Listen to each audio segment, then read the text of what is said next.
What's up today? I'm Seryna Myers, and I help recovering people pleasers get raw, real, and honest about how they truly feel. And in particular, with the less than cozy emotions like anger, guilt, resentment, and all that kind of stuff.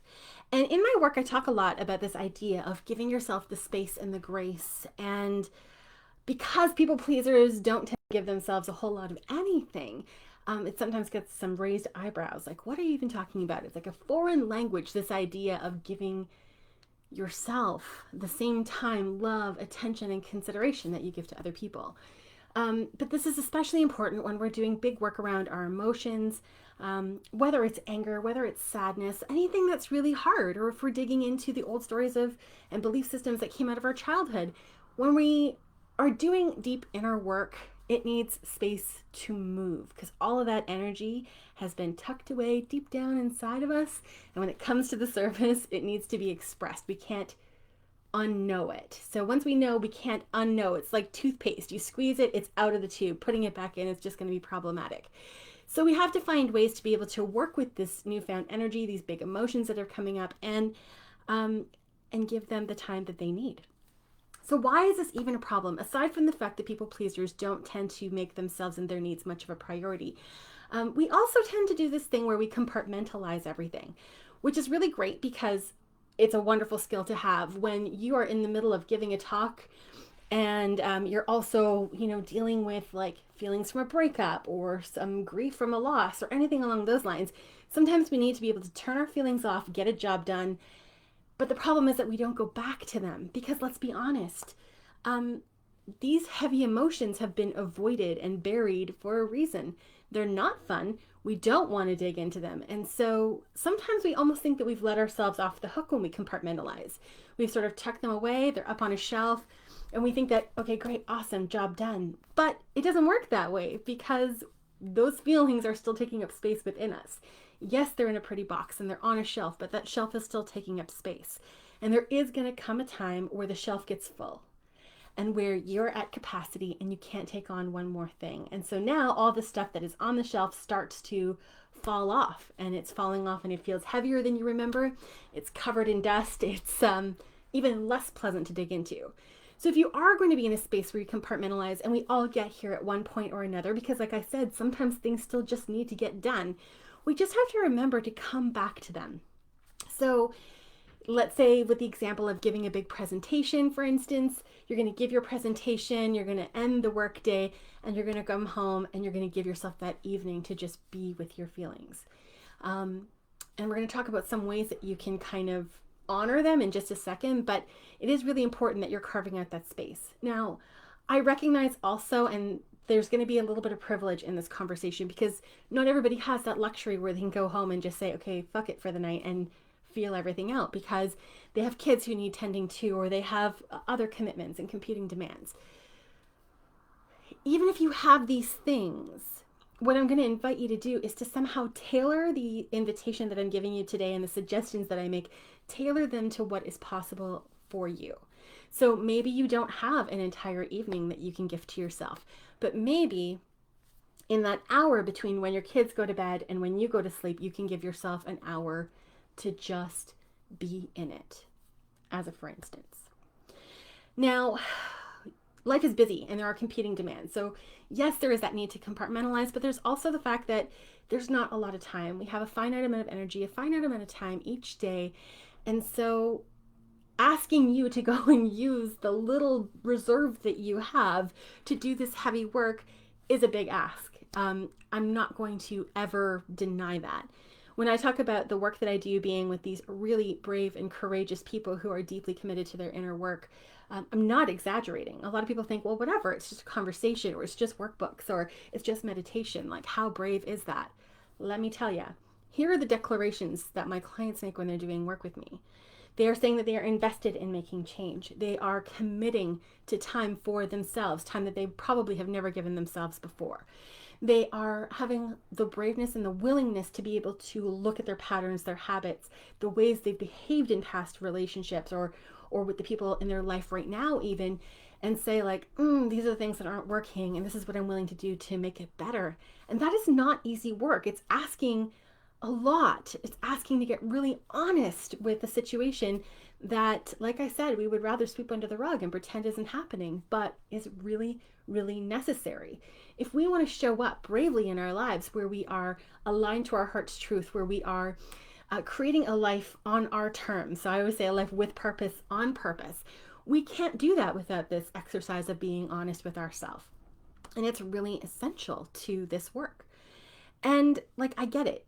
The feelings that we're talking about, so things like anger, sadness, grief, stress, guilt, all these things, resentment, these are not fun emotions. And so for me to say to you, hey, I know you've only got this finite amount of time and energy. I'd like you to use some of them on these difficult emotions. I recognize that that's disincentivizing. And sometimes we almost have to gamify it a little bit or reward ourselves a little bit so that it's, I'm going to do this thing and this is how I'm going to like pamper myself afterward. One of the big ways I would love, if it's possible for you to pamper yourself, this is just something that popped in my head and is not like, was not according to plan. Getting energy work and body work done. If that is something that is possible for you to fit into your life, and I mean, I know financially it has, different ranges that are possible, but a lot of people will also work on sliding scale. Some people will even do barter work. We store our emotions in our tissues. So I've talked before about the importance of needing a movement practice that feels really good. So whether that's stretching, whether that's running, dancing, whatever it is that works for you. But even the stuff that we do on our own, that's like our day-to-day maintenance, we still sometimes need someone from the outside who can just kind of come at it from a different angle. So the metaphor I always like to use is that like our day-to-day maintenance is like brushing our teeth, and then having that outside help every so often is like going to the dentist. So they're both super important. You can't really have one without the other. And you really want to be able to, well, you can, I guess, but you get a lot more out of it when the two of them are working together. So when I talk about taking the space and the grace, the first thing is giving yourself the time. In an ideal world, and of course, like depending on what emotion it's that you're working through, how much time you're going to need is going to vary. And I mean, the other thing that I've been recognizing within myself, particularly during the pandemic, is that our stressors and our big situations, our big life challenges, they compound on each other. So what it might end up happening is that something small is going to need, a couple of days to recover from. But it's not that that thing was really small and that was just like whatever. It's the fact that it was a small thing after a series of small things or a series of medium or big things. And when all of that kind of compounds together, the littlest thing can feel bigger and need more to recover from. I talk a lot in my work about like managing our energy and about working with our anger and having a conversation with it so that we're not having all these things build up so that we don't have more work to do when emotions do come up. But I know that that's not where everybody's at yet. And for some people, they have zero interest in that, and that's okay. So what I would say is that when you know that things are coming up or when something big has happened that is creating an emotional response within you, give yourself a day. Take the day off if you can. Like I said before about taking that hour between when your kids go to bed and when you go to bed.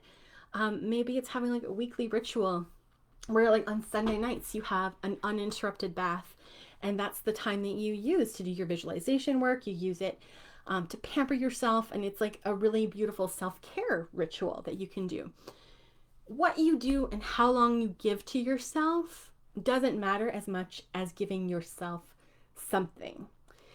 Because like I said, people pleasers are not known for being super generous to themselves because they give so much to the people around them. It might be a muscle that you need to build up and flex. So it might just be that you gift yourself 5 minutes at first and you build up to it. But depending on what is coming up for you, I really encourage you to give yourself the appropriate amount of space, because here's the thing. When we don't deal with our stuff, or when we say, okay, well, I gave it 5 minutes, I gave it an hour, why is this still a problem? If it was like a major thing, so like a relationship ending or a sick loved one or a loss of a job, like all of these big things, they need some time. And we can't rush this process. We need to gift ourselves the time that it's going to take. It doesn't mean that we necessarily have the luxury to say, okay, great, I'm going to take a week off. I'm just going to like be in all my feelings and then, I'll get back to life on the other end of it. That doesn't always happen. But it could mean that it's like an hour every day for that week, or maybe it's an afternoon here or a full weekend or something like that. You have to kind of play with it about what's possible for you.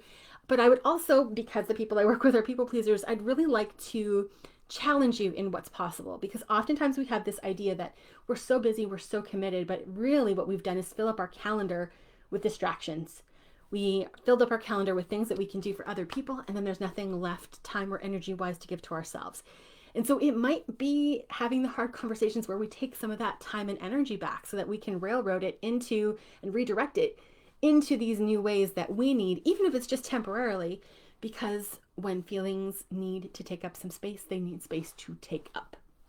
Now, when you have this space, there is going to be times, particularly if it's something really big and sudden and unexpected, where you're not going to have to do anything to bring those emotions up, because they're going to be unavoidable. They're going to be sitting at the surface, and all they need is like that one little bit of permission for the floodgates to open. However, sometimes, particularly when we're having to be a bit regimented because we've compartmentalized and now we're going to take that thing off the shelf and deal with it, sometimes it's not like that. Like we have to, like, we know that we're going to be dedicating our Sunday evenings or our 1 hour every day or whatever to it. And so sometimes what we need to do is almost simulate opportunities for those emotions to come up. And I like to call these activities that activate. So this might be if you know that you've had emotions that have been buried inside you, you're gonna go and watch like a really sad movie and you're gonna cry it all out. It might be something like you're gonna go for a hike because you know that when you get to the top of that mountain, you're gonna scream from the mountaintop, and that's because you've been like neglecting your voice and you need to be heard. It could be going to the gym and having, like, maybe you're taking a kickboxing class because you've got some physical aggression that you want to get out. You really want to find out what these things are. And sometimes it's even just a playlist, to be honest, that can kind of get you in that headspace so that those emotions then know they've got permission to come up to the surface to be felt. Because when we've been pushing them down, we've been putting them on the shelf, they're like, this is my place. I'm just going to stay here. I'm going to mind my own business, and I'm going to hope that it doesn't get too crowded that I end up popping out and exploding. So when you're saying consciously, like, hey, come on off the shelf, here's the sign that says, like, it's okay to feel these things. That's what those activities do. It basically tells the things that it's free for them to come out and be expressed. Now, sometimes we also want to do this in a bit of a more formal way, whether that's working with a therapist, maybe like on a weekly or bi-weekly basis. Maybe it's just having like a regular coffee chat with your friend, where you both come to the table with whatever's been coming up for you, and you have like this regular space that is safe for you to share in and express and be seen and heard. And we need that. We need those spaces where we know we can come to the table and it doesn't feel like it's offloading. It is really like a give and a take. You want to have that symbiotic relationship with somebody, even if it is a therapist, where you can air your stuff and where you can almost even not just like give those feelings space, but also sometimes it's like figure them out, like really being able to process how you feel about the things that are coming up or the events that are taking place. Because when we don't have the space, when we are really busy, sometimes all these things happen that we don't even have the opportunity to say, like, how do I even feel about this? You just know that you're feeling something and you need somebody to unpack that with. And then I also really like to recommend what I call reflection practices. So this could be in meditation, it could be journaling, it could even be something like intuitive collage, but just in this way where you're able to access parts of yourself regularly that are beyond the surface, where you can ask the question why and why and why and why until you run out of whys, where you can get to know yourself with more depth, where you can explore the parts of you that might still be hurting, which is, again, not easy work, but it is really possible for you. And so everything I've said so far, and I've been talking for 14 minutes, this has all been about the space and how to use it. The grace comes down to this. You need to recognize the courage that is in your heart for doing this work. You need to give yourself credit. You need to look at how far you have come. You need to see yourself with the most beautiful eyes of compassion, because this is not easy, and a lot of people are not willing to do it. But you are, and that is something to be celebrated. And when the things come up that are really hard, or particularly when you're feeling guilt or regret, going down that shame spiral does not help you. It doesn't change the past, and it doesn't make anything better. In fact, it's going to make you feel worse. If you can have this compassion, you're going to be able to look at yourself with less judgment, where you can recognize that the things that have happened in the past, you were doing the best that you could at that time. And yeah, if the opportunity was presented to you today, you might do something better. But let's have some gentleness for the person you were who endured. Let's be kind to her in the way that you're kind to the other people in your life when they screw up. You're human. It's going to happen from time to time. It doesn't matter that you've screwed up. It's what you do afterwards, whether you learn and grow from it, whether you make amends, whether you try to do better. That's the stuff that really matters. And if that's the work that you're committed to, then you are on the right track. So the space and the grace, super, super big, important part of this process. And I hope that if you are somebody who is doing this inner work, that this is something that you gift yourself, because it is so powerful. Because the feelings are going to be waiting for you anyway. Honestly, there is no escaping them just because you've put them on the shelf. And the last thing you want is for them to be coming out when you're on your deathbed and you're full of regret. You really want to be dealing with things as they are so that you can live this life in the most honored, beautiful, powerful way. That's my advice to you today, my darlings. Mwah! I will see you again tomorrow. Take care.